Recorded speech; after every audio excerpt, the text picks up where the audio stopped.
and welcome to episode 28 of the Time to Calibrate podcast. We are in the heart of a Canadian summer and on the doorstep of a civic long weekend for much of the country. Joining me today, as they often do, are freelance writer and Isotope brand director for North America, Mark Levesque, and Bob Albee from the Time to Go Travel and Timepieces YouTube channel. However, today we also have a special guest in one Eric Ricioppo, more affectionately known as Rico, from the popular Rico's Watches podcast, and most recently co-founder of the Sketchy Boys Watch Club. Welcome to the show, Eric. Hey, thanks so much. That's a hell of an introduction. Thank you. Oh, wait to hear what I have to say later. Why don't you lead us off with a wrist check here this afternoon? Yeah, I kind of hemmed and hawed about what I should wear, and I figured something that would be the most interesting would be what I have on today. So I put on it's a Fortis Nova Knot.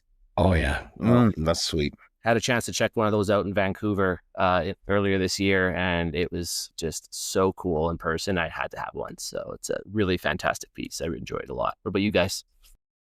Well, Bob, what's up with you?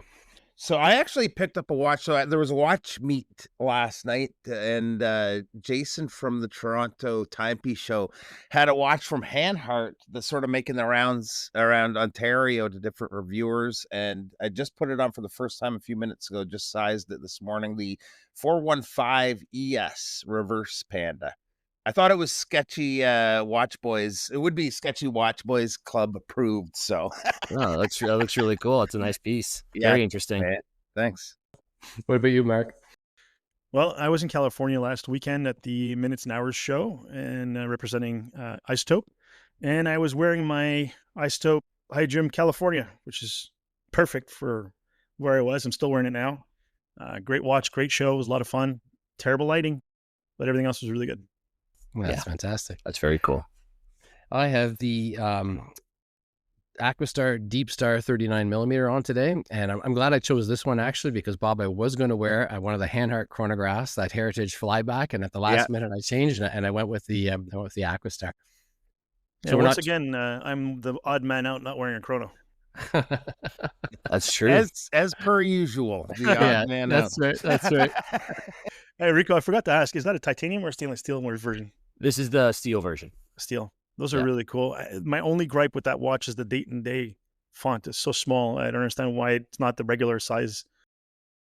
Yeah, I guess I didn't really notice it that much. I looked at some of my other date watches. I suppose the window does feel a little small. You're right, but I think it's just super cool. It's it's a lot of very small technical details on it for sure. It's one of those watches you need to have your glasses on, I think, or astronaut approved 20/20 eyesight. But I think it's just super cool. It's like the perfect blend of like a Speedmaster with a Pelagos is kind of how I view it and how it sort of feels quality wise for me. And the movement that they have in this thing is just killer. So it's a tremendous feat for Fortis, kind of bringing that very iconic design language and one of their, flagship pieces kind of into the 21st century and kind of one-upping themselves. The other thing I love on it too is the clasp. They did such a cool job designing their bracelets that clasp. have always been great, but they've really upped their game with the clasp. Yeah, the clasp is I like the Pelagos clasp is always sort of like that, that's the clasp that all other clasps are kind of held up against, and this thing is a pretty freaking close contender. I gotta say, it's something really special they did. So it's bulletproof.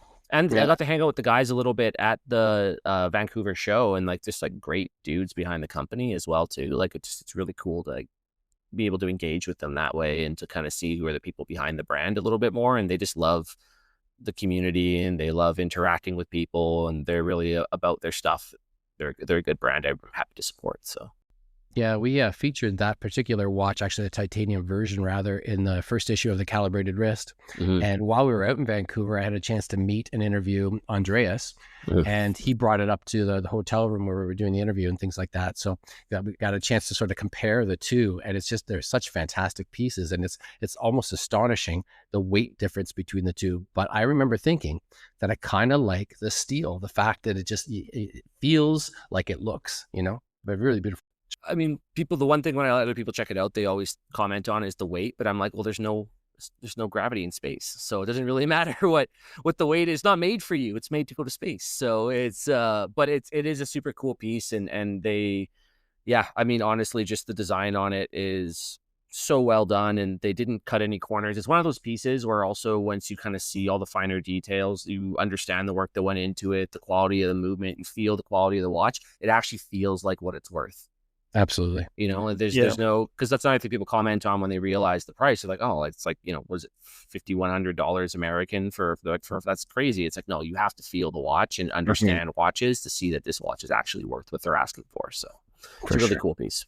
Yeah, and weight is something really weird in watches. If it's distributed properly, it's manageable. And that watch, without tapering the bracelet and that big clasp, make the weight distributed perfectly around the wrist. Yeah. So it's much more wearable than something that's really top heavy and sort of slides around on the top. Is it quite a big watch? Like, how big is it? Oh, yeah. It's 42 mil. And I think it's 49 mil lug to lug. So it's definitely wearable. I've always been a big Breitling guy. I've had probably like a dozen Breitlings. And I will say, especially older Breitlings, exactly like you were saying, Mark, the weight distribution on them is not great, especially their divers, because some of their divers are, 16, 17 millimeters thick, and they have kind of a bit more of a jangly bracelet. Yeah, like a Seawolf, exactly, or Steelfish was another example, right?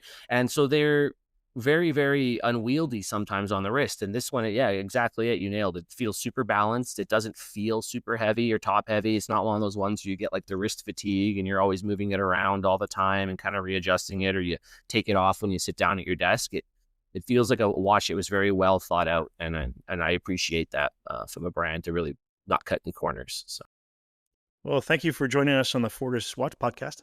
I have other watches here, I promise. It's funny. I was just thinking, like you can always tell when you have four watch geeks in a room together, because we just sort of hijacked the show and we just started talking about watches already. We should probably say, like, for those listeners who are out there who may not be familiar with Eric and his place in the sort of Canadian watch pantheon, let's do a bit of a rundown here before we dig in. So it's probably important to know, I think, if you're one of the listeners out there who is unfamiliar, that Eric has been in the tactical tool and watch sphere for a very long time, and it's partially because of his expertise and the fact that he's a 10-year plus veteran of the Edmonton Police Force. And during that tenure, he also hosted Rico's Watches podcast for 146 episodes. That's something that we're just streaming about over here on Time to Calibrate. Now, that was before you hung up your microphone. Eric's podcast featured a wide variety of guests and topics, but later became increasingly focused on military, paramilitary, and purpose-built tool watches closely tied to his own public service and to that of his guests. Eric has since become a founding member of the Sketchy Boys Watch Club, or the SBWC, a community-driven platform focused on watches for military, law enforcement, and first responders. The SBWC publishes reviews and articles of watches and gear by current and former special operators, serving professionals who are designing and also using tool watches. So again, welcome to the show, Eric. Did I get everything right there? Yeah. Who have you been talking to? Because that was some impressive research, man. Good job. Wow. Yeah, that was spot on. Well, that was my job when we were talking in Vancouver, was sort of to feel all that out.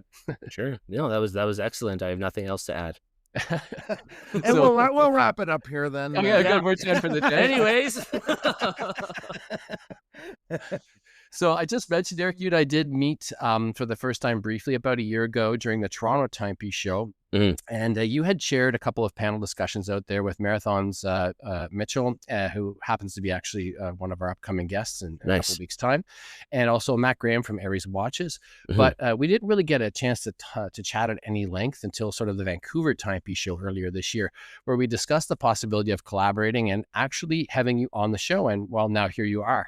Yeah. So I think that I have to sort of step back, because I want to start at the beginning. What came first for you? The fascination with watches or the career in policing? Was one an escape from the other, or did they kind of evolve side by side?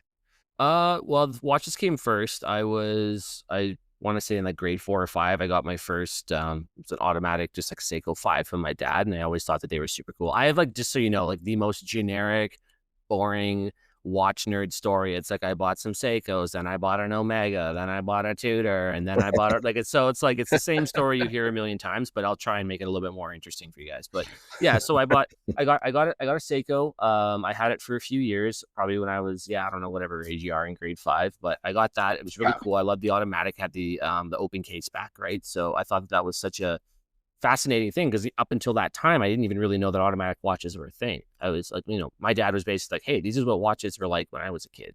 And I was like, oh, that's wild. I'm like, I've never seen a watch that didn't take a battery before. Like, it was super cool. So fast forward a couple of years, you start, working, doing some part-time jobs, things like that. You have a little bit of your own money. You start kind of getting into watches a little bit more. You start you find the old things sitting in a drawer or something. You're like, oh yeah, this is kind of cool. And now I'm older and I appreciate this more.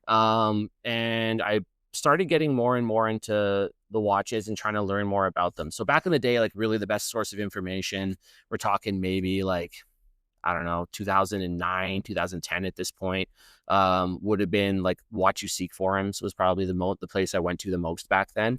YouTube was still sort of in its infancy with a lot of like the publications and stuff that were out there doing things for watches. But I just started doing some research, getting into watches, figuring out what was the loved watches at the time, what watches were good, what watches were bad, and I bought a Seiko Sea Urchin, and then very quickly following that, an SKX 007.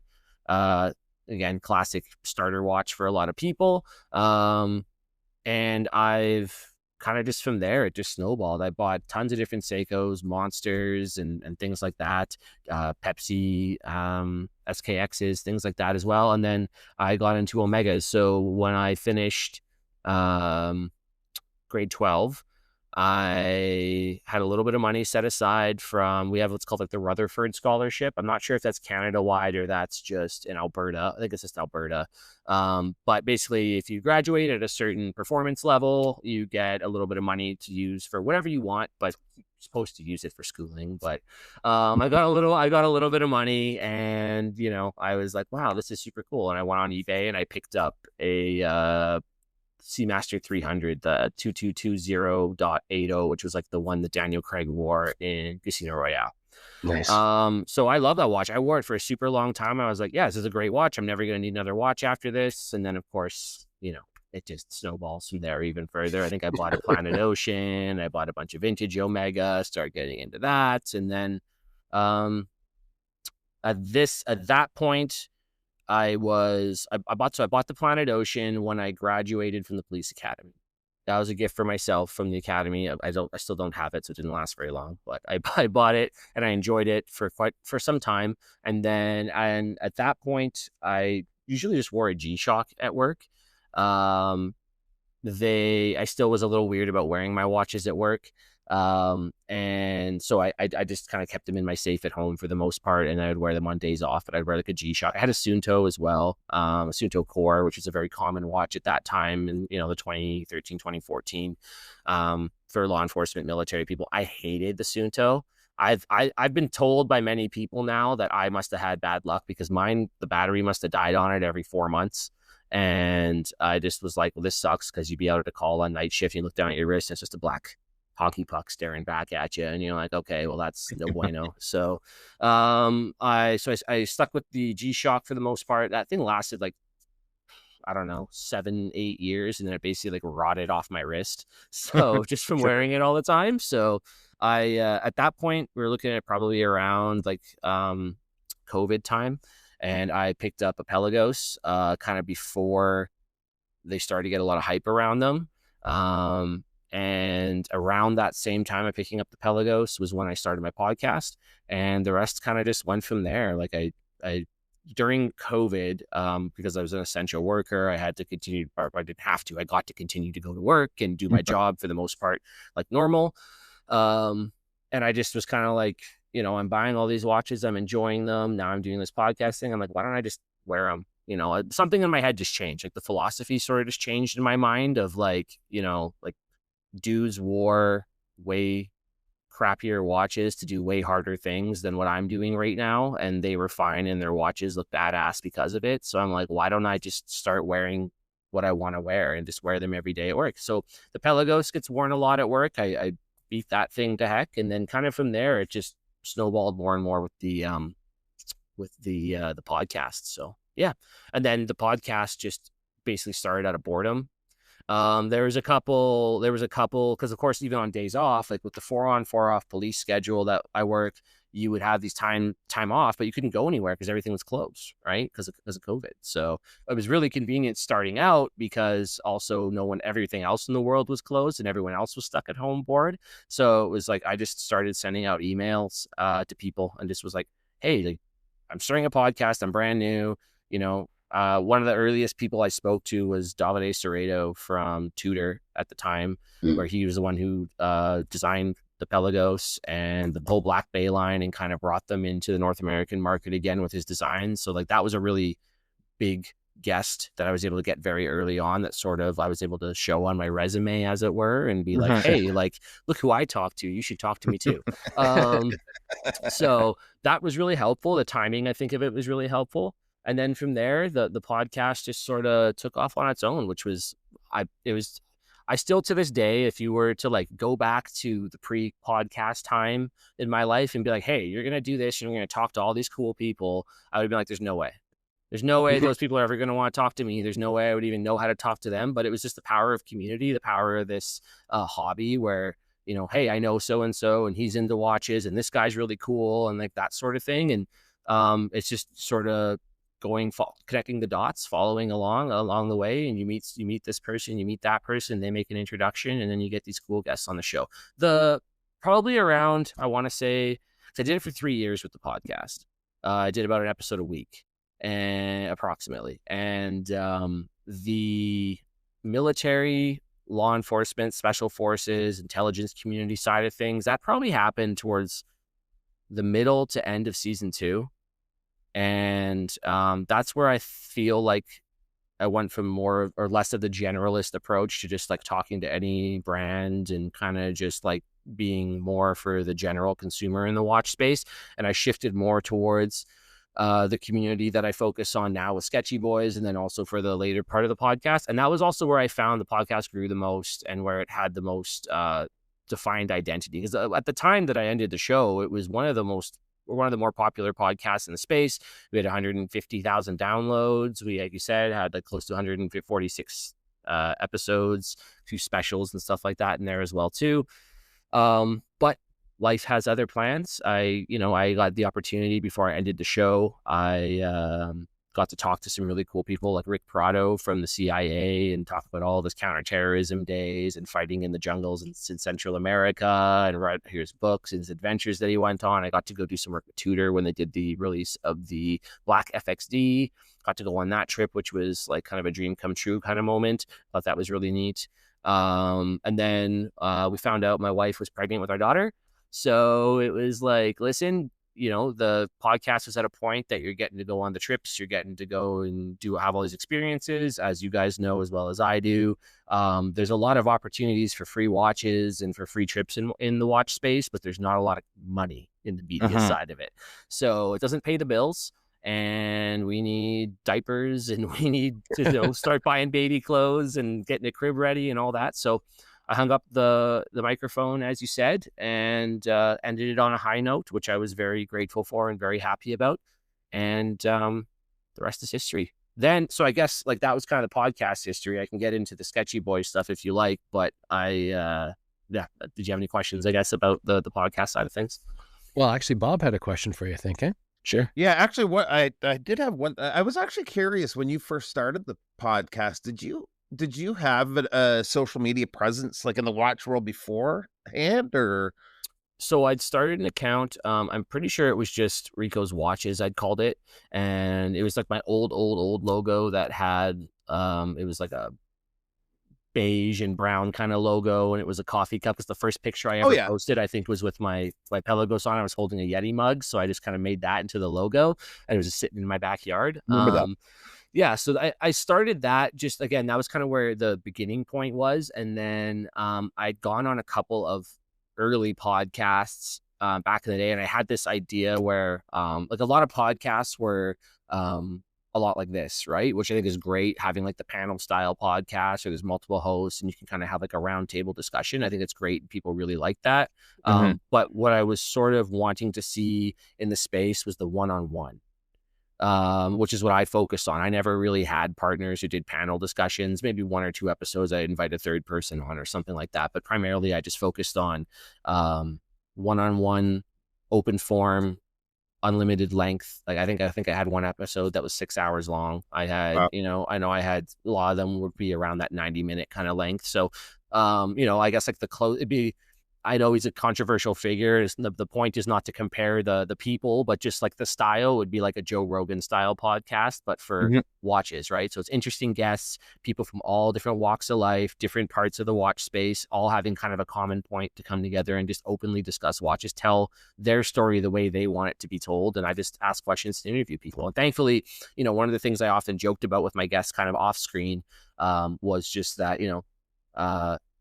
at the end of it, when sometimes guests would be very nervous, I'm sure you guys get that as well too. It can be very nerve wracking doing this. They're like, "How'd I do?" It's great, and I always joke about, "Great, you just survived a police interview." That's all it was. Like that's all it was. It's the same tactics. It's the same way I'm taught to interview people.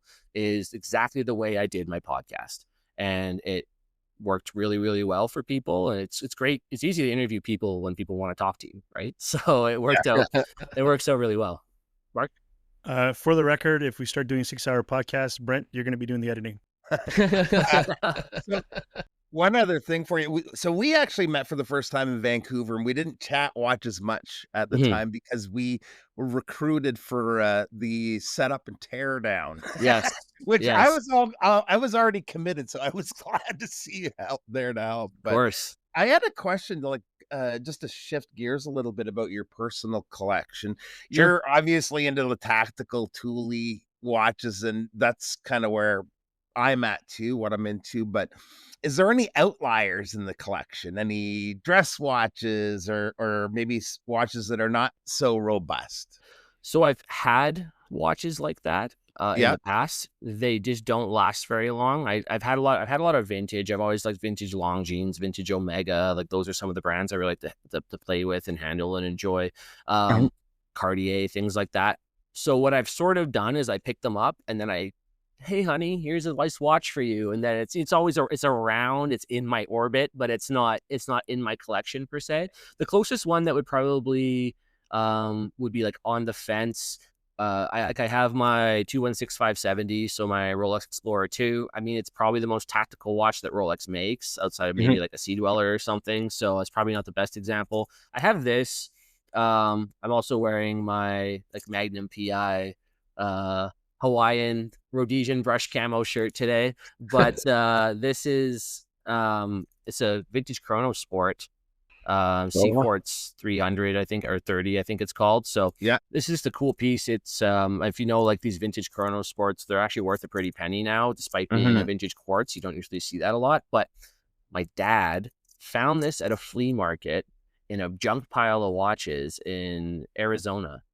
And he was like, and he didn't know what it was either. He's just like, oh, it's like an old quartz watch. I'm just going to pick this up. And he was going to take the bracelet off and just use it on a different watch that he wanted to, because he liked the Jubilee that was on it. Right. And I'm like, so he's wearing it, talking to me. He was talking to me, my daughter on FaceTime. And I see this watch. And I'm like, what the hell is that? And like, what do you got going on over there? And he shows me, it's like, oh, it's some old Chrono Sport thing or whatever. And he's like, I'm like, where did you get that? And he's like, oh, I found it at the junk pile at the swap meet. And I'm like, what did you pay for that? I paid $2 for it. Wow. It still runs. It's perfect condition. It must have sat in a drawer for God knows how long, but like keeps great time. And I'm like, you paid $2 for that thing. And he's like, yeah, I was just going to rip it apart and use it for parts. I'm like, do not do that. Please don't do that. Isn't that the watch they actually shipped out the packaging? It was in water in the packaging. Is that not the watch?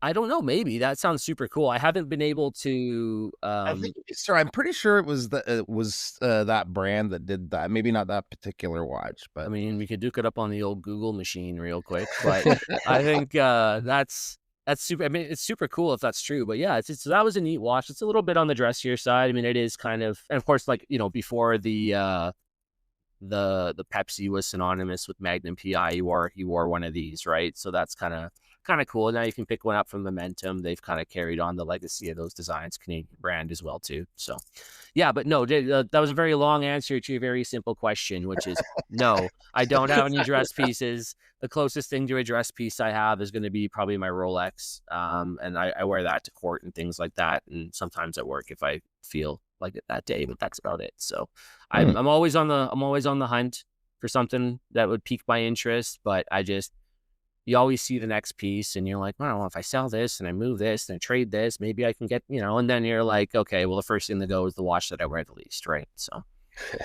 yeah. Yeah, so Rico, you and I never met before, although I think we might have bumped into you in the elevator in Vancouver. I noticed your Christopher Ward limited edition watch on your wrist. I commented on it. And then Jose and I were on our way to Brent's room for the interview. And in the hallway, we then right away bumped into Mike Pearson from Christopher Ward. Yeah. It was pretty neat. There's a bunch of watch people walking around the same place. It was really cool. Yeah.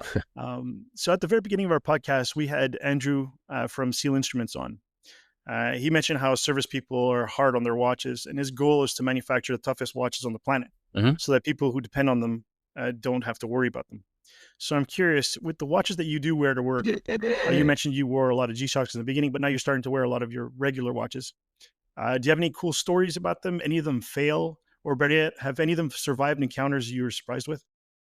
Well, I mean, I wear pretty much all of my watches except for the Seacourse, just because it's old and kind of has sentimental value. So, I mean, I wear, like my Rolexes, Tudors, my Aries watches, my Seikos to work. I don't really have anything specific from I guess like something that sort of like put me off a little bit, I guess one time was I was wearing my Pelagos and I was talking to a guy who was a drug dealer and he started commenting on the watch and and I was kind of like, because back then Tudor wasn't as well known as it was now. And then it was sort of like, it kind of irked me a bit. It was like, oh, like this guy knows what my watch is. And like, I was like, you're not supposed to know what this is. You're like, go away, right? So that kind of put me off from wearing nice watches a little bit at work for like a day or two, and then I got over it. But I guess like one story. So this was actually involving the Suunto, which is a piece of crap. No offense if anyone's a plug for Suunto here, but I had been wearing that one summer and a bomb call came in at a bank, and it was a very small, like it actually had been like someone had actually detonated a device inside of the lobby of a bank at night. Their plan was to take out the security guards, I guess, or deliver the armored car guards, and then I guess steal the money, I guess. I'm not sure. That was something weird happened and we got called. So I looked down and my watch is dead. Or earlier in the night it had died, and then I'd swapped it out. And so what I'd worn to work that day before swapping for the Suunto was I had an old like 1953 Seamaster. That was just kind of like, that was back when I wore dressier pieces, and I wore that. And so I was like, well, you need to have a watch at work. And I went and I put that on, and then that call came in and I went to the call. And I just remember like kind of standing on a point while we were securing everything and dealing everything, and I had to check the time, and you look down, and of course like the loom on that thing is long dead. It's 70 years old or whatever, right? And but it kind of struck me for a minute, because first it was like a 34 millimeter piece. It's quite small, and I'm used to seeing, just like you get used to what you have on your wrist all day long. You look down, I'm kind of like, for a second I'm like, this thing's so small and I can't see anything. And I remember I was trying to shine my flashlight on it, try and get the time or whatever, and I'm like, it was an odd feeling, because you're like, probably somewhere back then in the day, cops, because you had to have watches, they probably did wear like a piece like that. So it was just a good watch. There was nothing else. Yeah, you could just pick. It's a good watch. It was reliable. I was like, it kind of felt like I was like back in time for a second, and I was also like, this is super weird. I also feel like a giant weirdo wearing this like 70-year-old vintage watch, standing on a point in my modern uniform, dealing with this bomb call right now. That's really it. Like, honestly, watches, outside of just playing a role in timing things for me at work, I haven't really have any good stories with them. And usually, like, when you are in law enforcement, you aren't typically dealing with people at a good time. So even if they have a cool watch or a neat watch on, it's probably not the time to be like, hey man, nice Seiko Arnie, because it's like, also your brother's dead, like, it's just, like it just isn't really, it doesn't really work out that way. So And I only say that because like that's an actual call I went to where it was like, oh, this guy's brother's dead and he has an Arnie on it. And I was like, I want to be like, hey man, can I see your watch? But it's also like his brother's dead on the floor. So like, yeah. So that was what about putting the handcuffs on someone who has a nice watch and you're like, oh, I'm gonna scratch his watch? it's never so the only guy I guess this is one.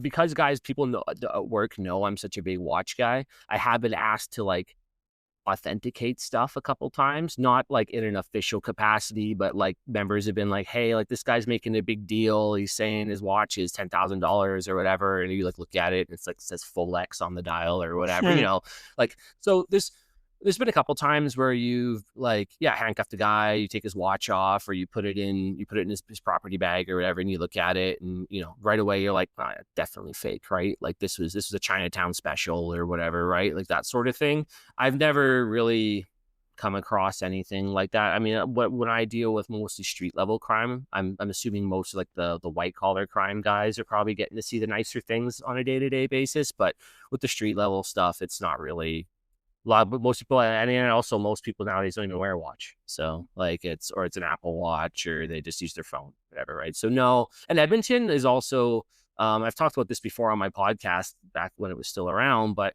Edmonton is sort of like a bit of like a horological dead zone. No one really cares about watches. We have like one watch shop, maybe two. They carry a few brands. That's kind of it.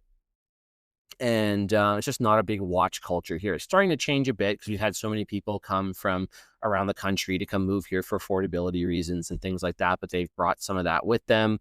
And I just think like people are becoming more and more interested in watches again as like an asset class. So you're starting to see that to become a little bit more of a thing. But generally speaking, just around here, it's not like that. It's a hard blue collar town, just a lot of like Apple Watches, G-Shocks, Garmin's, that kind of thing. You just don't come across really fancy stuff a ton. So, which is also nice because most people don't care or know what you have on the wrist. So it's not like London where like I'm going to get my arm chopped off with a machete for wearing a Rolex. It's like I can just wear my Rolex out and no one even knows what it is or cares or says anything, right? So, yeah. I wanted to just to take a step backward toward the podcast again, if we could. Sure. I followed Rico's watches like from early on, and like Mark, we have this habit of listening to podcasts while we mow our lawns. We both have pretty sizable lawns, and in fact, I could actually remember certain episodes like mnemonic cues depending upon where I'm actually mowing the lawn. It's kind of crazy. I'll be down by the water and remember when I heard the conversation with Evan from Violent Books. Oh yeah. And I actually remember stopping the mower and going to follow him on Instagram right there. And I also learned about Dan Tannenbaum and Watch Park Motorcycles through your podcast. Bill Yao and Tornik Ravel came to me through your show. But over the years, I noticed like that slow and steady shift toward the tactical and the military. And you touched on it a little bit. But it wasn't just about watches. It was also the guests and the kind of thing that they did for a living. You had Navy SEALs on there. You had an Apache helicopter pilot on there at one point. Yeah, Rob. Yeah. And federal agents who did training, in gunfire and things. And even had the fellow from the CIA Black Ops, I think you just mentioned, was it Gary or Rick Prado? Rick Prado. That's it. Yeah. And so I just wonder, was that a conscious decision on your part to migrate that way? Was it kind of audience demand? Was it opportunity because of your job? How did that come about?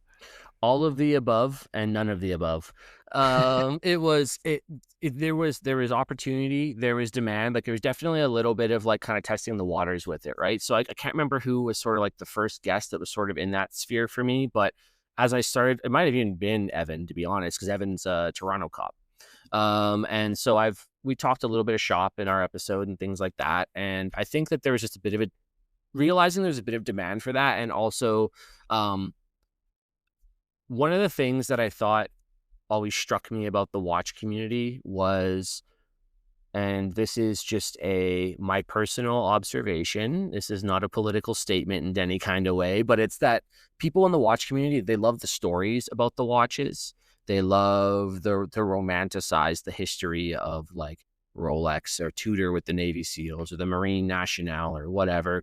But they would also be sort of like the first ones, and a lot of the times just to almost like turn away from that kind of work or turn away from those sorts of the actual dirty side of that, because it's not just like, it's like yeah, they wear cool watches, they also fucking kill people. Like it's very, and they would not be like super into that kind of world.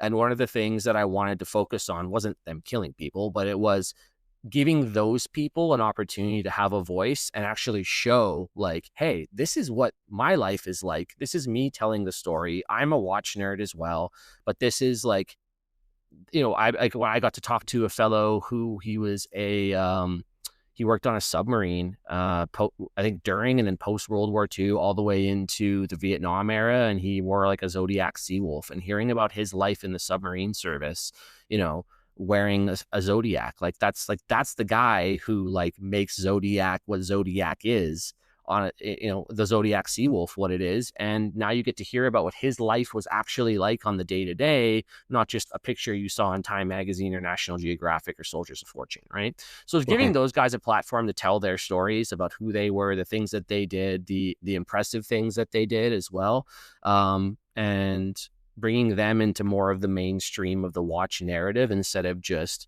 the nicely curated Hodinkee article talking about, the Navy SEALs in Tudor and this picture, but cool. But like, I want to talk to a Navy SEAL that wore one.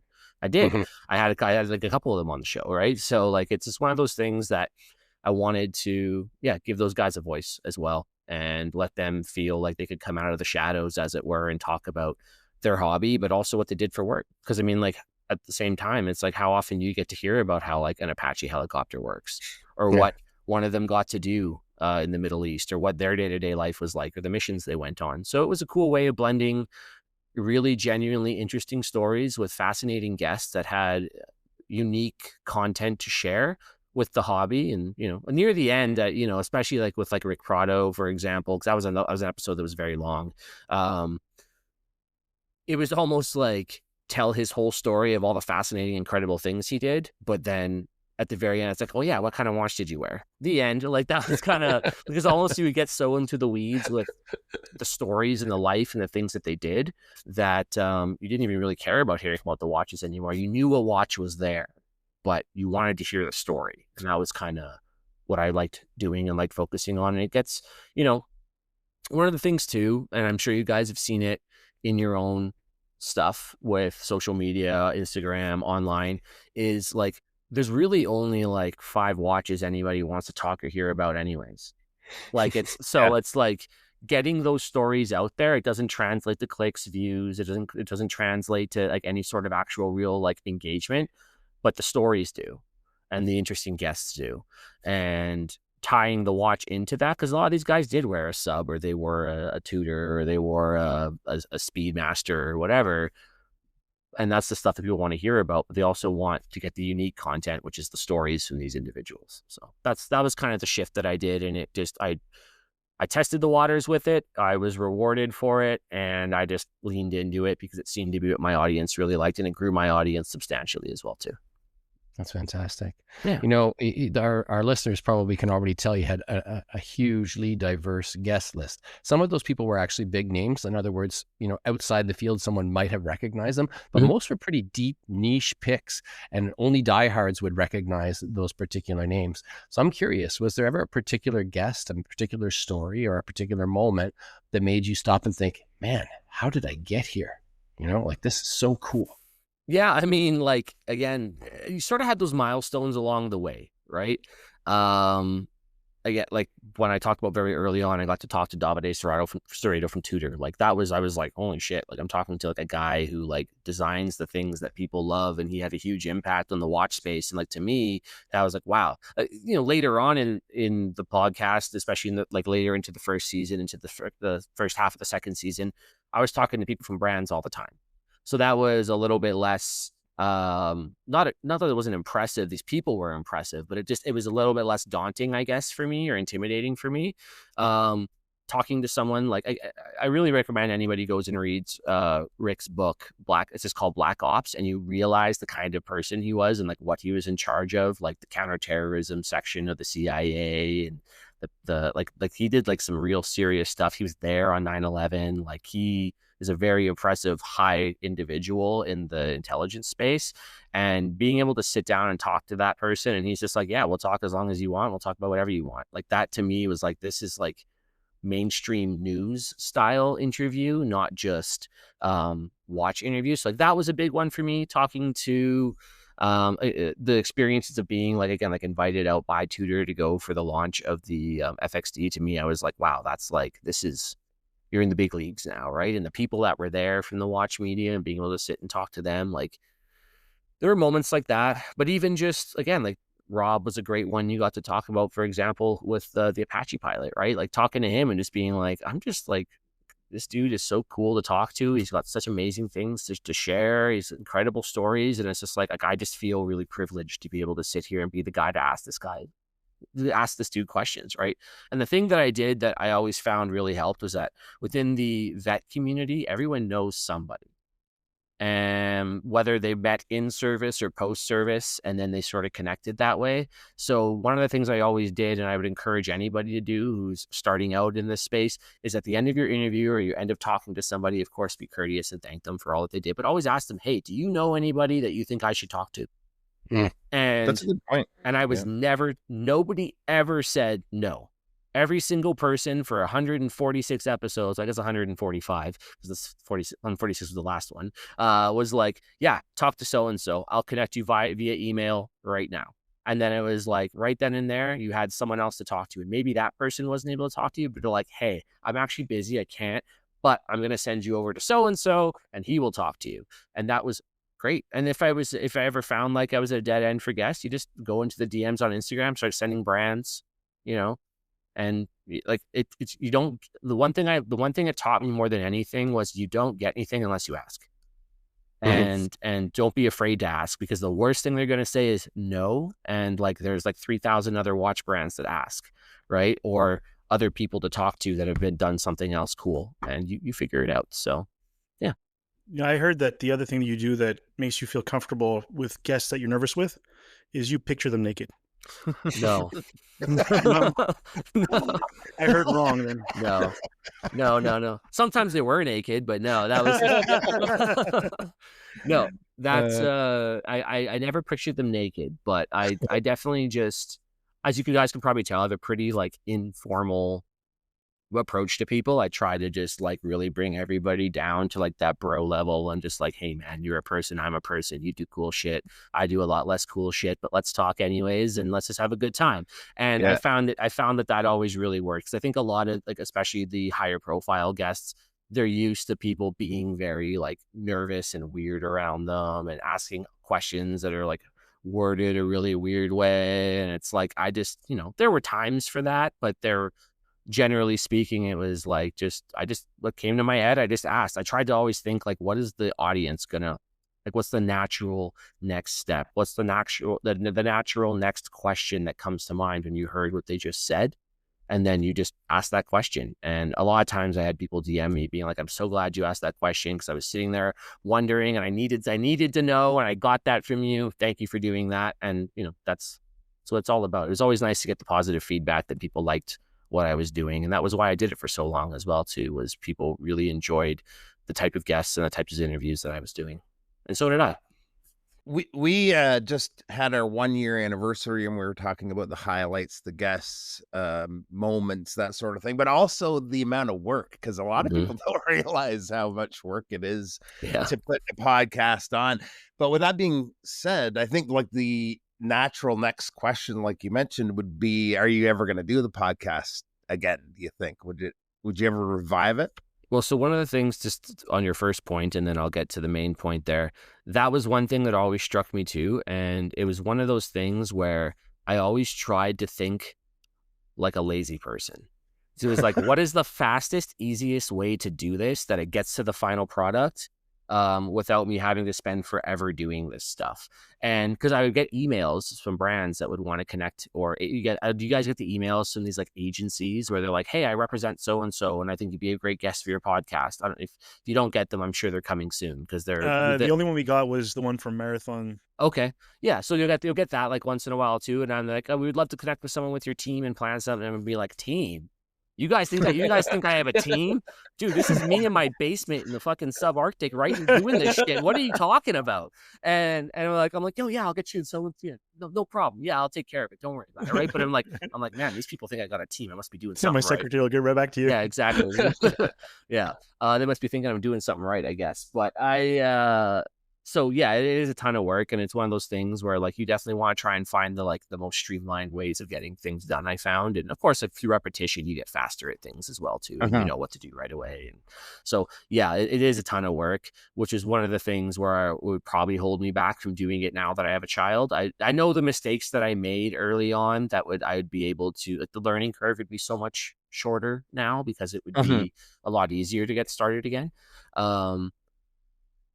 I'm not sure is the short answer. I don't think at the season of life that I'm in right now, it would be really good for me to pick it back up, especially with Sketchy Boys, which takes the majority of my free time that I have. There has been discussion about like a Sketchy Boys podcast. A lot of it could even just be re-uploading my old episodes kind of in from the tail end of season 2 through season 3, and rebranding it, I suppose, and then taking it from there after we kind of test the waters on how that is received. Never say never, but it would have to be an enticing offer. It probably would want to be something more along the lines of this, maybe where we split the work, or it's coming under somebody else's umbrella as like an interviewer or something like that. I'd probably enjoy that more. It is a lot of work. Now is not the season of life for it. And ultimately, I took my podcast down. You can't really find it anywhere anymore either.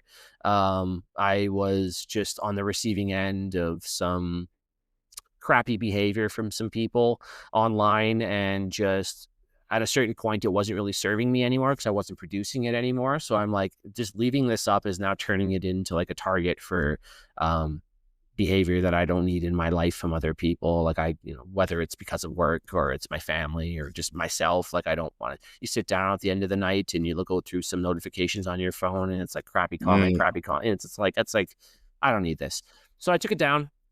And then I don't really miss having it up. I still have all my episodes. Like I still have my archive of episodes, and I could re-upload it, I suppose, if I wanted to. But I don't feel any need to jump into that right now. I'm able to create content through the Sketchy Boys Watch Club now, and it's a little bit less demanding on time. And I do actually work with the team now, so it's a lot easier. I find splitting the work as well, and kind of just managing tasks that way. So. There's an idea. There's a podcast called the TED Radio Hour. And what they do is they mash up different TED Talks and portions of them under a specific subject. So maybe do that way. You have 146 episodes with a whole bunch of guests. Some guests must have similar stories with each other. Maybe come up with a title of this were the Afghanistan days, and these are the 5 guys that had stories, and put them together. I don't know. Might be some editing work there, but that could be something good for Sketchy Boys. It's a neat idea. Yeah, I mean, definitely like I would want to make use of the old content in some kind of way that I had, because there's just so many hours of it that I feel like it would definitely serve as interesting for my new audience. So yeah, I mean, that's a great idea, and it would be a way of kind of getting more voices out there without necessarily having to constantly, exactly. A new audience now that probably hasn't heard any of it. So no, it's really good. Yeah, it's good. I'll keep that in mind. It's a good idea. Thanks, Mark.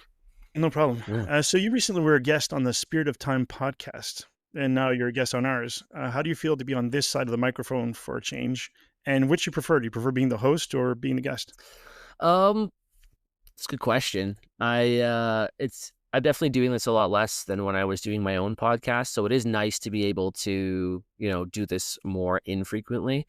I think everybody likes talking about themselves, right? So it is nice to be the guest and then also not have to worry about. We don't do that. Well, I don't have to worry about the editing and the uploading and all that stuff after. Like I click close and I go have some lunch and I hang out with my kid and you guys do all the work. So I'm pretty happy about it's nice. It's nice to do that, I will say.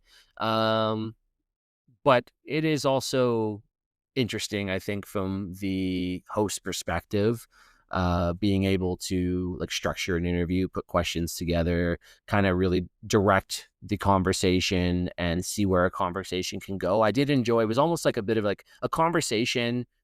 An interview with a podcast also felt like a bit of a hunt, right? Because you're hunting for that nugget, or you're hunting for that story, or hunting for that response that was going to be that like wow, this is going to be such a good podcast, right? You got that thrill, of that feeling of that, that this question led to this story, which led to this reaction from the audience. And like, so I really enjoyed that element of it from the host perspective, but it's nice to be able to be like, show up at noon. Kate, I'm here. Kate, you guys all come on. We go, let's do this thing. We do it.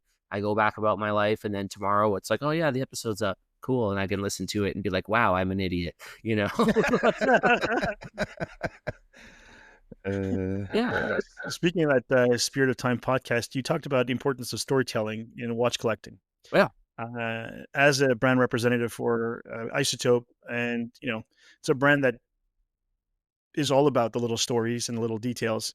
Can you tell our audience what storytelling means to you, and what it's all about, and how you wrap it up into the watches? I think like some of the things that I try to focus on with storytelling and watches, there's two sides of it. Obviously, there's the history element of it, and the thing that we all love as watch nerds, right? The very mainstream approach of like, oh, again, like I've used the example a few times, but it's the Navy and Tudor, or it's the Apollo missions and the Speedmaster. Like, storytelling is an incredibly important part of watches and watch marketing, obviously. But what I also think is the key element for storytelling, and it's why I started wearing my watches all the time just to live life in, whether I'm at work or at home, is the story that your watch tells itself, right? And that's seen on the watch, right? The scratches, the dings, the damage, the faded bezel, the patina dial, whatever it is to you.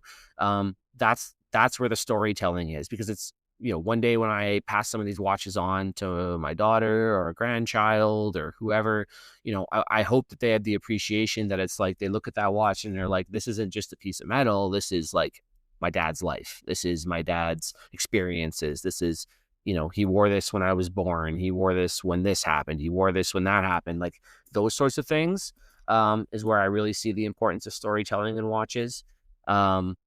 And that's I try to keep that to be where I focus my attention on, is just building more stories. And also for me, like the memories, right?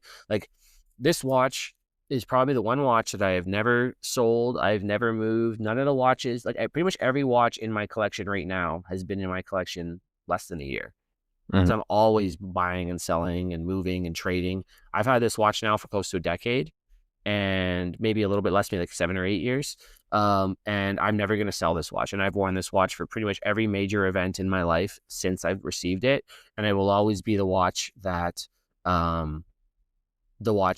will always have the most sentimental value to me, because of all the memories associated with it and the experiences I had while I had the watch on.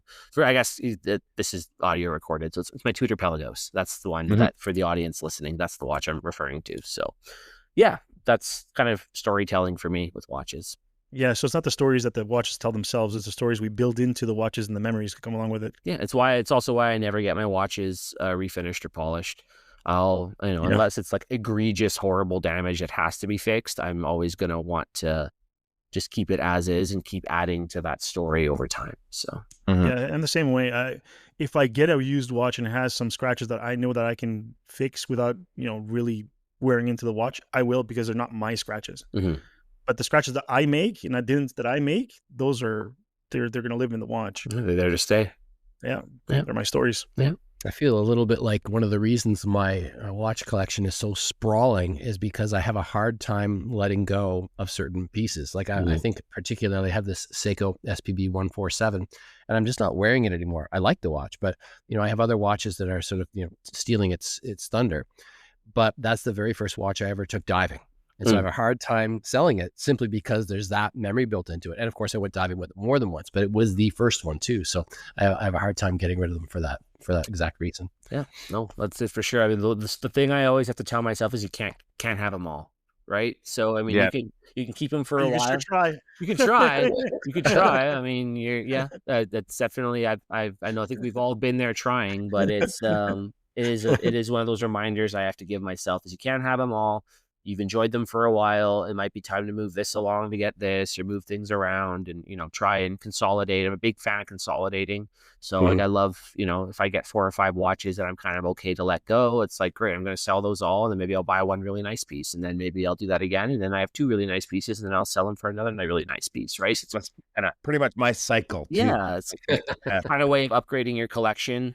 And like, one of the cool things about like, we've talked about this, I think, already earlier on, but like there's a lot of samples that you get in the watch space, which is really cool. And it's a great way to do that, where it's like your hobby becomes a little bit like self-funding in a way.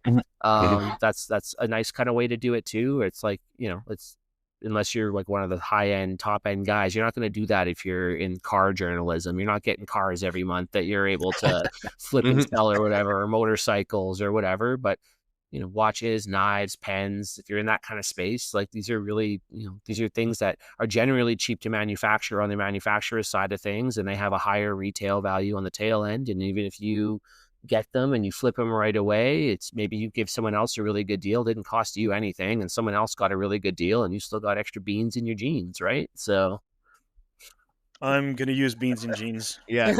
There you go. That's mine now. All yours.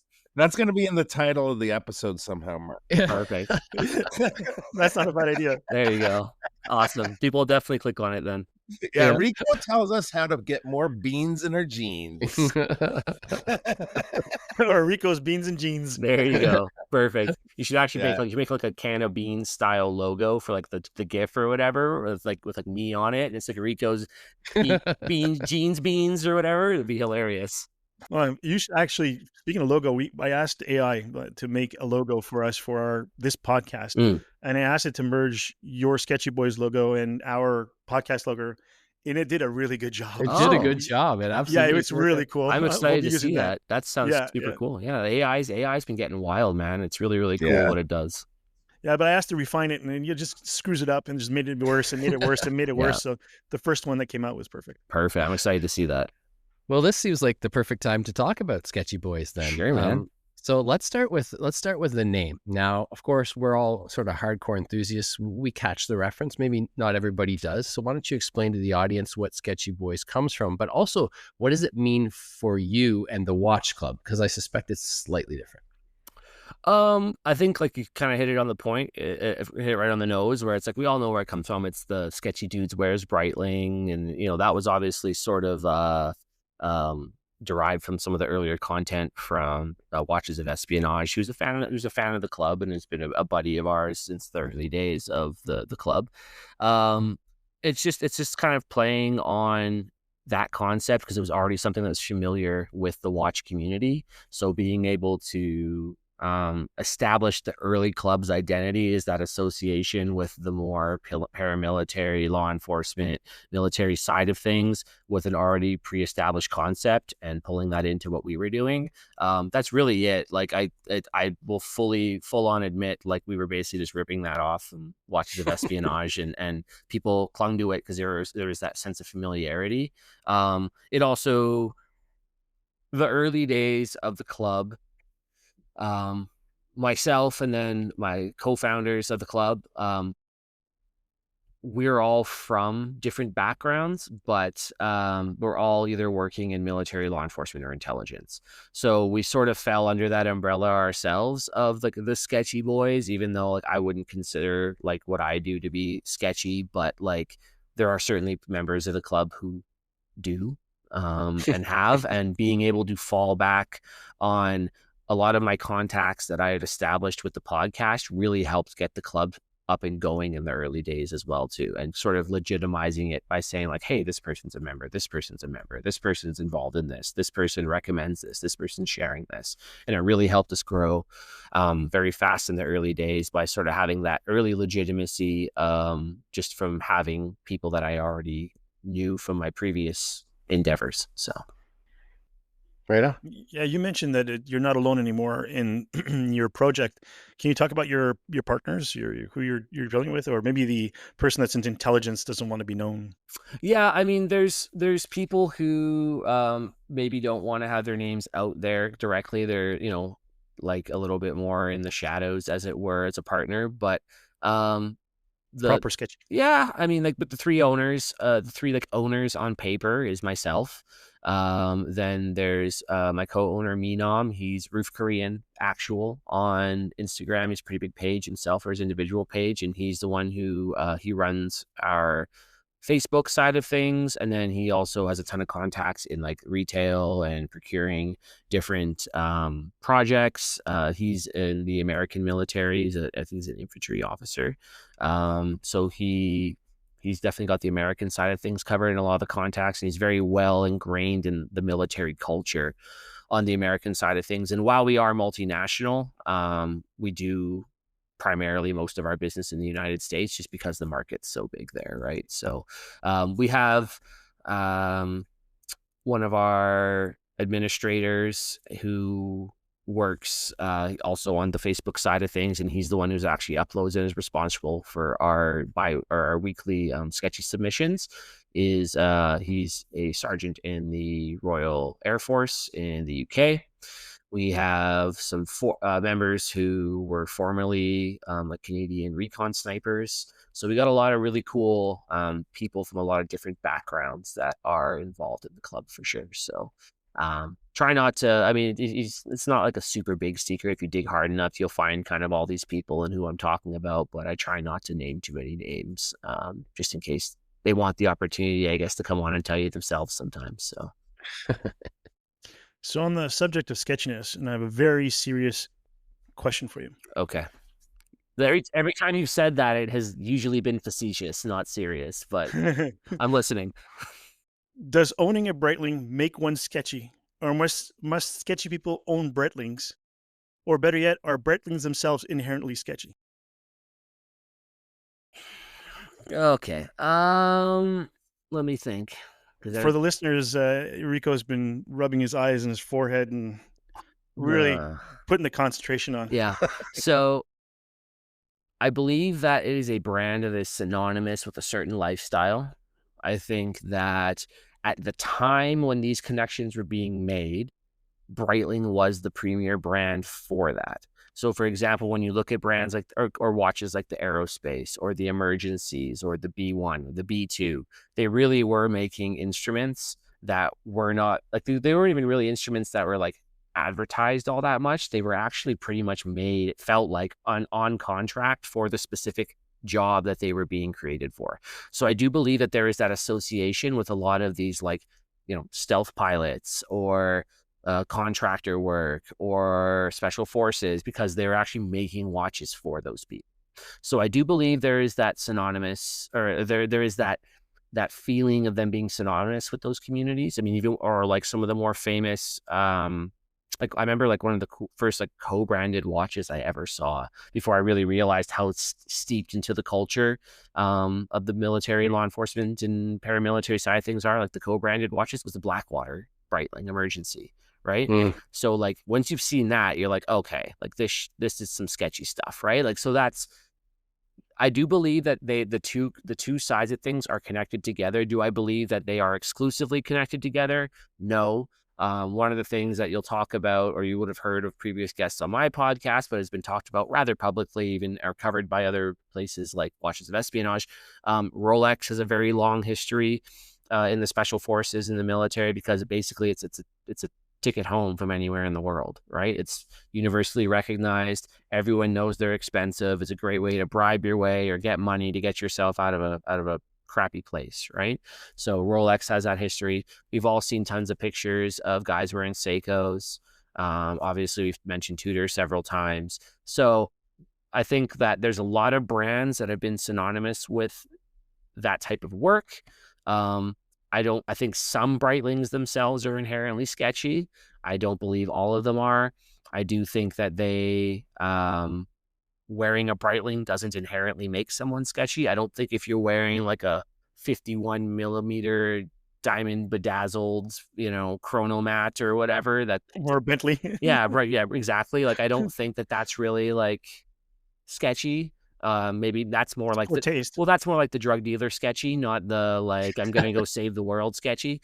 So yeah, I did I answer your question? Yeah, pretty much. And it actually wasn't all that facetious either. So I appreciate You it. mentioned one of the models there, B1. Yeah. I had one of those when it first came out, and it had those propeller fins on the case back in order to accentuate the sound of the alarm. Yeah. That thing was 80 decibels for a watch alarm. Yeah. And I remember the first Wow. time I made that thing go off, almost caused a divorce. Yeah.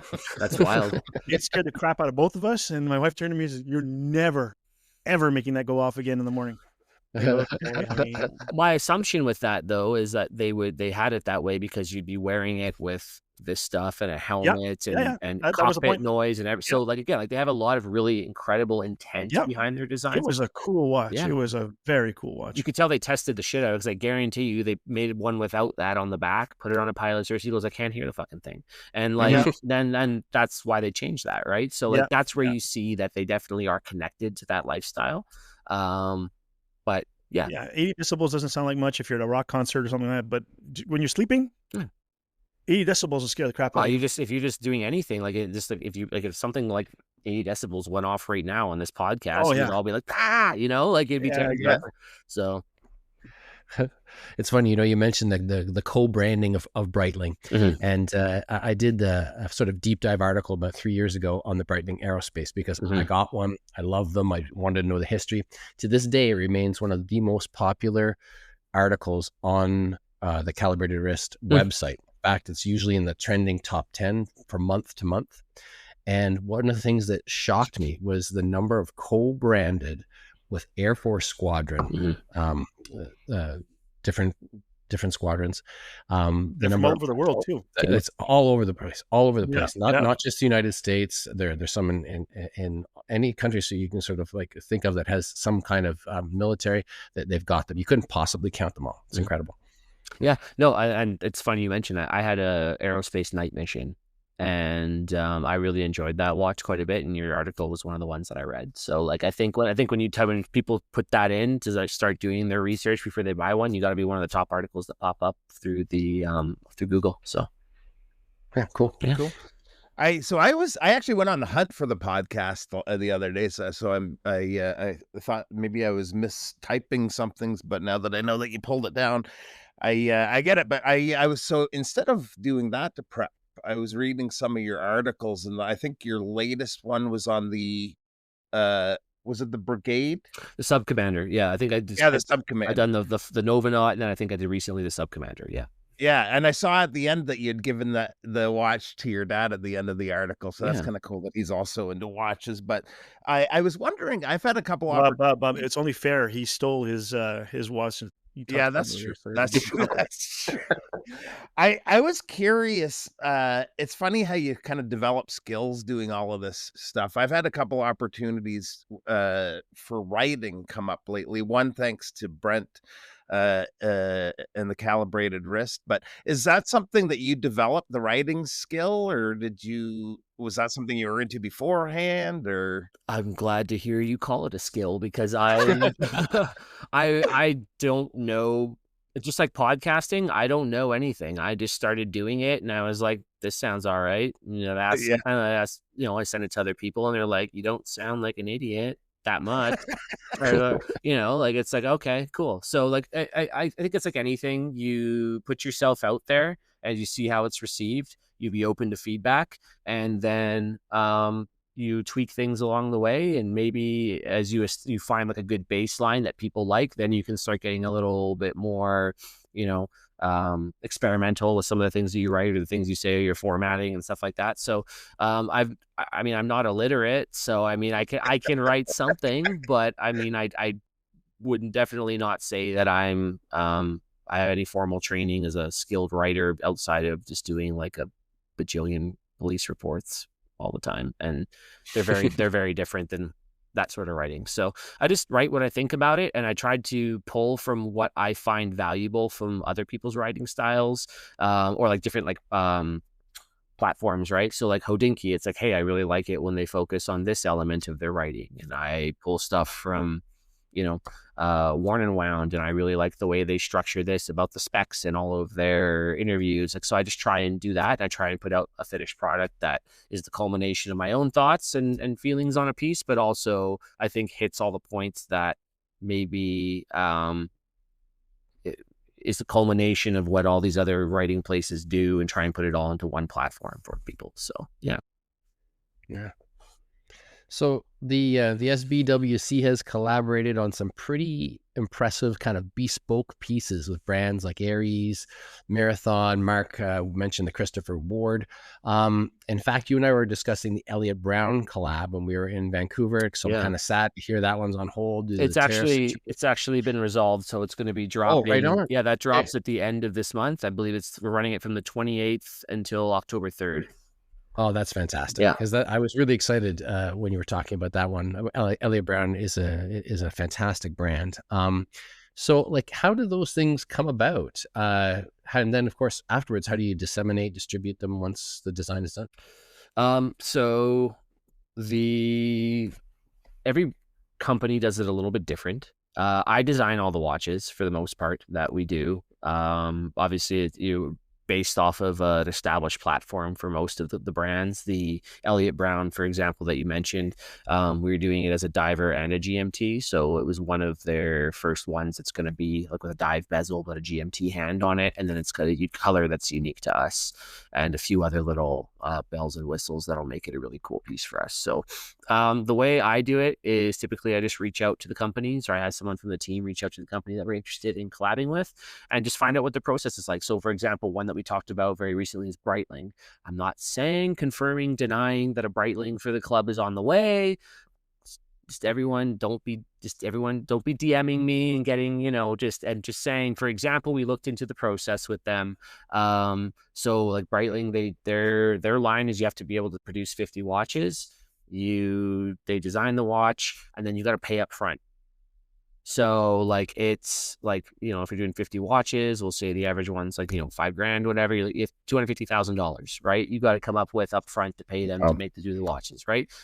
So like, that's a process that could we do if we gathered all the money from people and basically like you just make like an Excel spreadsheet and be like, hey, if you're serious, we take your name, we get the information that Breitling needs to be able to send you the watch. If it's going to be something that's customizable, where you can put like something special on the case back or whatever that's unique to each person, we get that down, then you got to send the money and we send that off.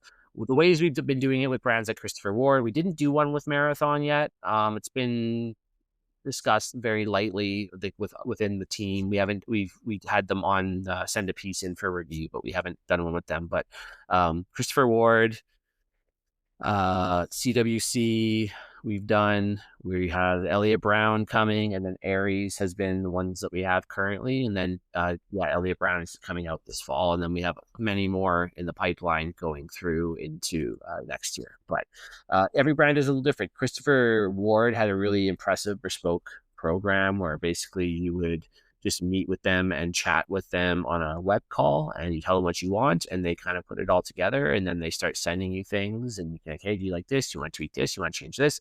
Once it's all handled, that's pretty much it.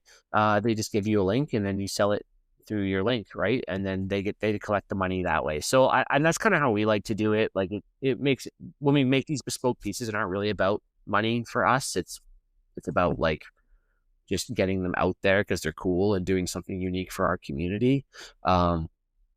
So we are happy to let the brands kind of handle all the infrastructure side of things when it comes to procuring the money, procuring the pieces, mailing them out, doing all that. And often those pieces, like, they take a long time, right?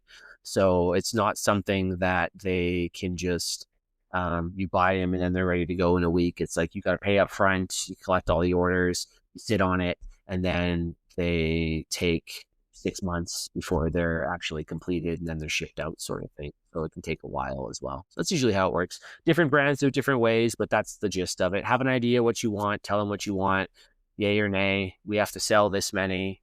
Cool. That's sort of it. So yeah, we think we did 80 in the end of the rewards. I don't know how many CWCs we sold, but they're still, like, to this day, they're still selling. So because we didn't put a limit on those, so those have always been going really well. We need to sell a minimum of 50 for the Elliot Browns to have that made. We have currently like 300 people signed up to, like, they reaffirmed that they were interested in it once we re-announced it. So I'm hoping we sell as close to that as possible. I think that'd be really cool to sell that many of them. The Aries we did as well. Aries was a bit of a different one. What's really cool about Aries and what I love about them is they're a family-owned business, and it's like Matt and his sons that run it, and they can pretty much do whatever you want, and they can do it pretty fast. And they aren't in the way of making you make 50 watches or 25 watches or 100 watches. Like if you want one of one, they'll do that. If you want to make 5, they'll make 5. And they have some excellent quality. Their cases are all manufactured in America, like down the block from their shop. Like they put top grade movements in them. I was talking to Matt not even that long ago, and he mentioned he was getting his own dial machine now as well. So like that's pretty cool. Like there's a lot of things like that. The loom is crazy on them that I think is just phenomenal. So that, like with Aries, any of you could just send him a message tomorrow and say like, hey, I want to make, we want to make them for our show, or we want to make them for our team, and we want to do 3 of them, right? Okay. Send me your logo, send me what you want on the dial, pick your colors, because they have access to like the I think to like the Cerakote catalog, so they can do colors and things like that. And just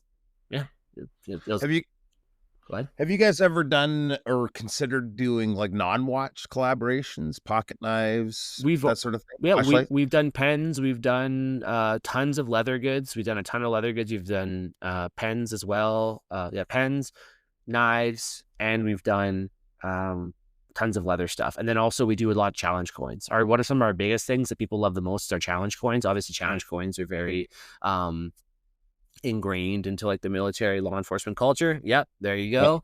So we like the last 2 or 3 batches of coins we've done 50, and we do now we're up to doing 100 coins per batch, and the last couple sold out like in under an hour. Like people go crazy for those things. So it's hard to keep up because again, there's always lag in producing them, and then we're also trying to not keep putting out the same ones over and over. So then we have to change the colors, or we change the design and that sort of thing. So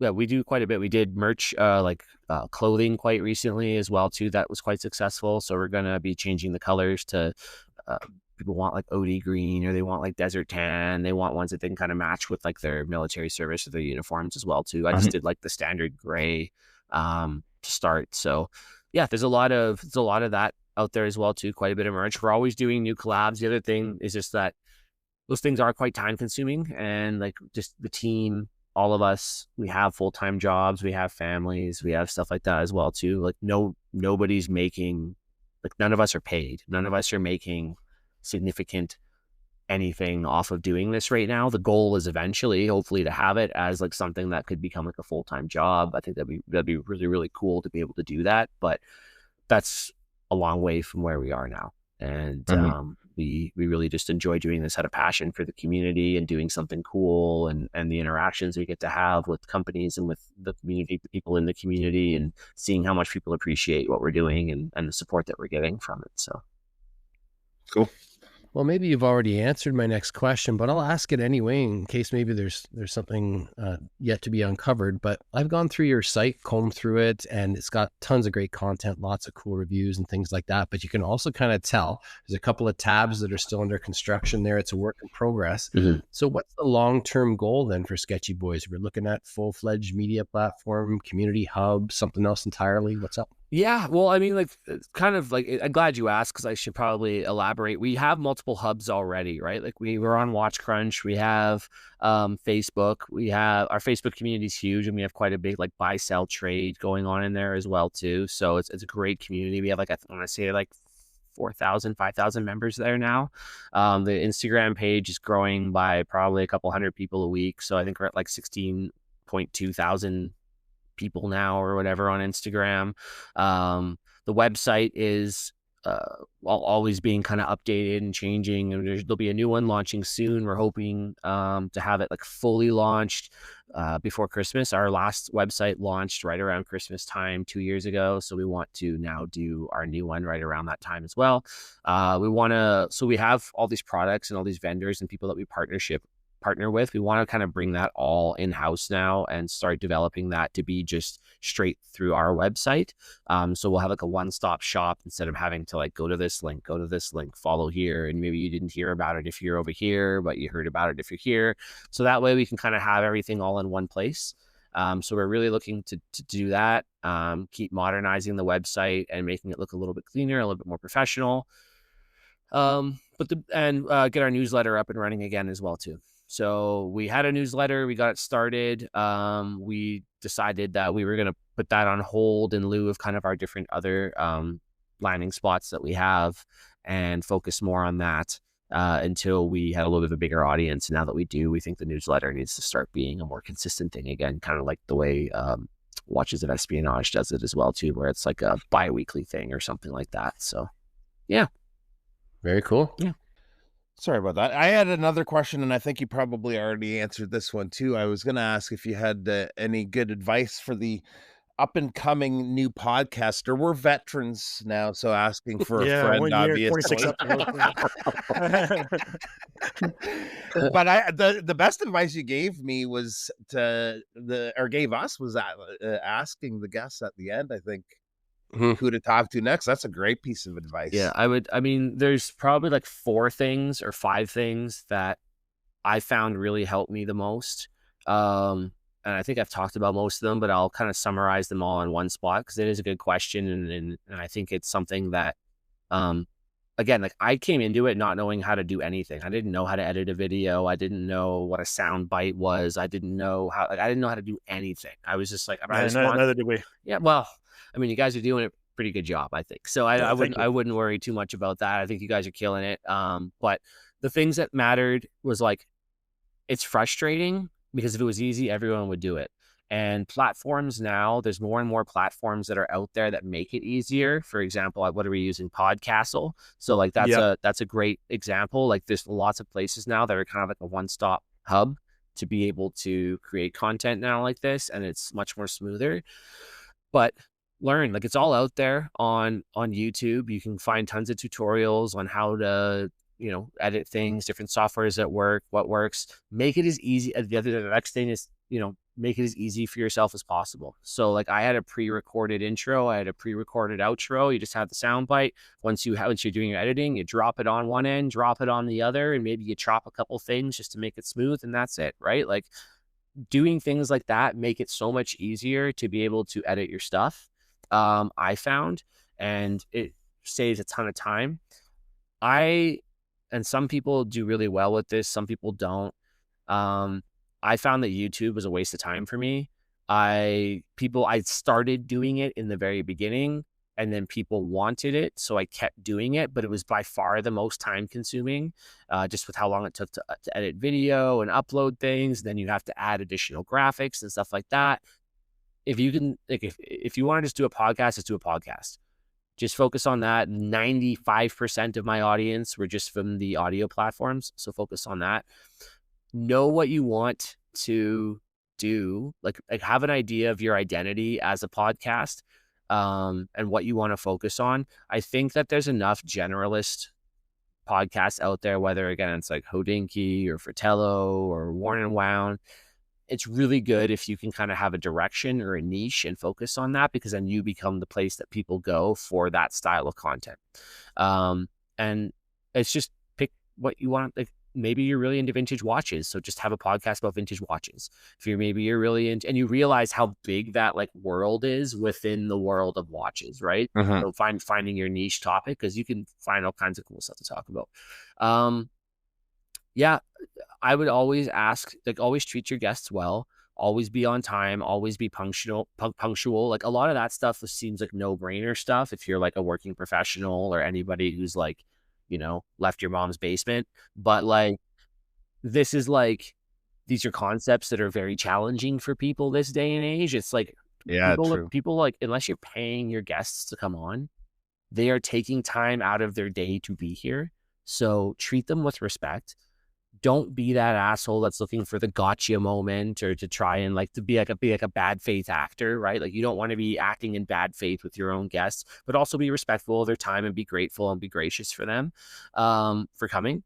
towards them. And then also, like, don't be afraid to ask. Like, shoot. I know it sounds corny, but it's like shoot for the moon, and even if you miss, you land amongst the stars. Like, it's like ask Tutor, ask Rolex, ask Omega. Be like, hey man, because maybe they all say no, but maybe Zenith says yes, right? Or ask Nomos, ask Zin, ask Glashuta, and then maybe Zin says yes. Like, you don't know, so just ask. Don't be like, oh, they're too big or they're too important or we're not. Like, I asked people I had no business talking to be on my show, and once a couple say yes, the rest start saying yes. But if you don't, I'm hoping by the 20th time Getty Lilo is going to say yes. Be on my show. Well, it's like it's sort of like a concept or a story about, like, if you put on like a construction vest, you can pretty much walk into anywhere and no one will ask you a question. It's like they don't know that you don't know that you don't belong here.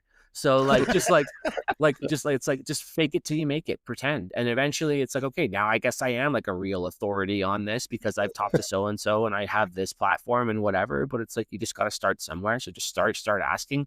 And everybody knows somebody.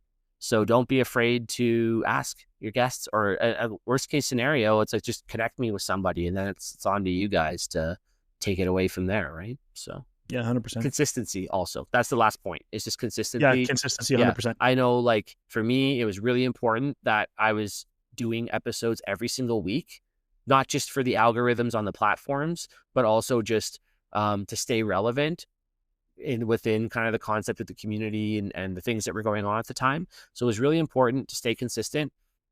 If you're not going to be doing an episode because you're on vacation or whatever, I always made an effort to like let my audience know, hey, no episode this week, but we'll be back next week. I also tried, like, one thing I found really helpful was getting a backlog. So like maybe you get really tired or you go through like a crappy month or whatever, but you got 4 episodes already backlogged. Cool. Like, have a recording day and record 4 episodes in a day. It makes for a long day, but it's like now you have your content for a month or two and you don't got to worry about it anymore, right? So. Yeah, James Stacey told us that too. When they started TGN, they were doing only once every 2 weeks, as we're doing now. Yeah. And he said it doesn't matter if it's once every 2 weeks or once a week or twice a week. It's the consistency. If you've developed an audience that's used to getting your podcast on this specific time at this specific day, stick to that. It's very important. It is. And as a podcast listener, I look forward to certain episodes that come out every week. And I'll just listen to watch podcasts. I'm just talking in general. So yeah, consistency is huge. 100%. Makes a world of difference. Yeah. Yeah. So in the meantime, while we were talking, I sent you the logo. I don't know if you had a chance to look at it on your phone or something, but I sent you the merged logo. And then while you're doing that, I'm just going to ask the last question. Sure. Which, probably here while you're doing that. It's actually pretty cool. Yeah, it looks good, eh? Yeah, that actually looks really neat. Wow, that's super cool. I like that. So as a watch nerd like the rest of us, we're always looking at what's next, right? Even when you just get a new one, a week or two later, you're already starting to look at something else. Always. Is there anything on the radar right now? Are you hunting for anything? Not that we're going to try to drive sales up, but... So... Yes, I've always had things on my radar that I'm looking at. Whether or not they'll be keepers, I'm not sure. I've always wanted an older pre-ceramic sea dweller. They're not like outrageously expensive. They're probably a little bit more expensive than they should be, but I would like to get a sea dweller. That's always been a bucket list watch of mine. I've had one. I've had 2. They're phenomenal. They're great, but they are very top heavy, unlike we were talking about the Fortis earlier, but it's such a sweet watch. Yeah. Well, and awesome. And much like you were talking about the way a watch distributes its weight around, like the Explorer 2 is like so nicely balanced on the wrist, it's perfect, even though it's a little bit bigger because it's a 42 mil. But the Sea Dweller's just always been like a bucket list watch for me. So it's awesome. I just have always been like, every time I have the money for one, I'm like, I'd rather buy something else because it's this old rattly Rolex. I got to take care of it. It's like, but I'm kind of just getting around to that point of being like, okay, well, you've had everything else, so it's time to get the thing that you actually want, right? So I kind of want that. And I'm looking at I'm curious about like the 43.5 Planet Oceans. I haven't had one since my old 42. Super thick, super top heavy. I had one. Yeah, I just had one right before the Tudor that I have now. Well, it's not on my wrist, but it's on there. It is very top heavy, monstrous. It's 215 grams. Yeah, and then it is a chunk. And I'm also considering the Ultra Deep. which I'm like, what am I even thinking? Like, I don't know. Part of me is like, why are you even entertaining this? You know, this. I did the same thing. I looked at the Ultra Deep. I had it on my wrist a couple times. It's an amazing watch. I know, but an it's amazing. The steel huge. color alone, the white color of Yeah. the steel, that clasp, the bracelet, it's another level altogether. like- But that's not a daily wear. it's- That's something you wear on occasion Yeah. here and there. You're never wearing that all It's day. like wearing the Death Star on your wrist. It's massive, right? Like, it's no moon, it's an Omega. It's you know, it's got its own gravity. Exactly. So I mean, it's a little bit. Realistically, it's probably not going to be a thing. One thing I am toying with is like, even as I look at my collection right now, every single piece I have is 42 millimeters or bigger. I don't have a massive wrist. I have like a 6 3/4 to 7-inch wrist. I just like bigger watches, but I am toying with the notion of something smaller. So even though I have a Pelagos and I've had the FXD, I sold it. I'm entertaining a Pelagos 39. It's just a cool piece. I like that. Like, I was actually talking about this to someone earlier today, because they have the FXD, which is like the hot watch. It's always associated with all the military and blah, blah, blah. And all, you know, the Marine Nationale, the Navy. But if you actually go back and look at the watches from that era, probably the watch that's actually the closest to anything that they were putting out back then is the 39, like size-wise, symmetry-wise, proportions. So the 39, it kind of is like the reincarnation of those old Tudors, like the 94 11 zeros or whatever they were, right? So I'm fascinated by that, and it's just like, it's kind of cool to have something that's still a nice Tua watch I can wear, but I'm something a little bit smaller. I've had like a couple U50s and things like that as well too. The U50's great. I just think it's overpriced. The 39 wears very similar to your regular Pelagos, because it's 40 millimeters at the bezel. Yeah, it's a good size. So really, it's a millimeter on either side. It'll be very similar to what you already have. I also thought about challenging myself, much kind of like what Bob was mentioning earlier on about having some dressier pieces. While it's not, I would necessarily consider it to be super dressy, it's certainly dressy in my collection, would be the new GMT 58 that they did. Was it the Dr. Pepper people are calling it, or what? Yeah, with the gilt up. Yeah, with the gilt, and again, like the 39, it's got the more vintage styling. That piece fascinates me, so I'm curious about that as well. And it's a good price point, and it would be something different in the collection. So, I just like divers. Like I don't travel a ton, so a GMT isn't something that I need to have. Whereas a dive bezel is something that I'll use every day. So the Pelagos 39, the 58 GMT, I've tried to like the 39.5 millimeter Planet Ocean. It just doesn't feel proportioned right. Something with the numbers on the dial just don't work. I've also I've tried it on twice with different results, and it was the Blancpain Bathyscaphe. I've found to be a really interesting piece, and I find to be like an absolute killer deal for the prices they go use. Like, it is such a used. Yeah, such a crazy cool watch, and the prices when you can get them for like $6,000 still, like, it's wild, right? For what it is. The 43 isn't actually a bad size, but I tried one on at the boutique in Vegas, and I was blown away. Then I tried one on in the boutique, I think it was on Fifth Avenue in New York, and I was not impressed. It felt like really loose, and the bezel wasn't lining up, and the crown felt weird. So maybe it's because it was a display model. That is unacceptable. Yeah, for what it is, for the price, and for what. But I guess like they make so few of them a year, and they're like all done by like one watch. No excuses. I know. It's unacceptable. I know. So like my thing was like $17,000 for a watch. Right. It threw me off, is my point, because I was like, I would have, and then but they also make the 38, but the 38 doesn't have as good of a movement as the 43, so it's like it's a whole thing. And the again, long answer to your short simple question. We'll see. Probably another Tudor, maybe an Omega, maybe a Rolex. Maybe I'll just, I don't know. I sold a bunch of watches and bought a motorcycle this summer, which was like the worst idea possible. I don't know what I was thinking with that. So like the 2 weeks of summer you have in Edmonton? Well, so it actually has been a really good summer. It's been great to ride. So the thing doesn't run properly. So I have to, so I'm learning to become a motorcycle mechanic this summer, because I'm too cheap to pay someone else to do it. So I'm learning. Not enough beans in the jeans. Not enough beans in the jeans. Yeah, exactly. There you go. So I've been waiting to use that again this whole time. Yeah. Yeah. Well, I'm going to write that down because I already forgot about it. There you go. There you go. Well, yeah, that's probably it. So good question. So. Well, Eric, thanks again for being with us today. We really appreciate it. All of us here migrate towards tool watches, so it's been kind of cool to geek out together about that, but also to hear about your experience in the industry, your experiences with watches and gear in the field and all that kind of stuff. So very cool for you to take that time here today. No, thanks a lot. Thank you so much. This was a great time. I really enjoyed chatting with you guys. I'd love to come back and do this again sometime. This is a great, you guys are really good co-hosts and you work together really well. And this was a really, really good interview. I enjoyed being a part of this. So thank you for having me on. Yeah, means a lot to us. Thanks, Rico. Cheers. The Time to Calibrate podcast is out every 2 weeks and can be found wherever you get your podcasts. If you have any questions or comments, please do reach out on Instagram or email us directly at timetocalibrate@gmail.com. Till next time, T2C out.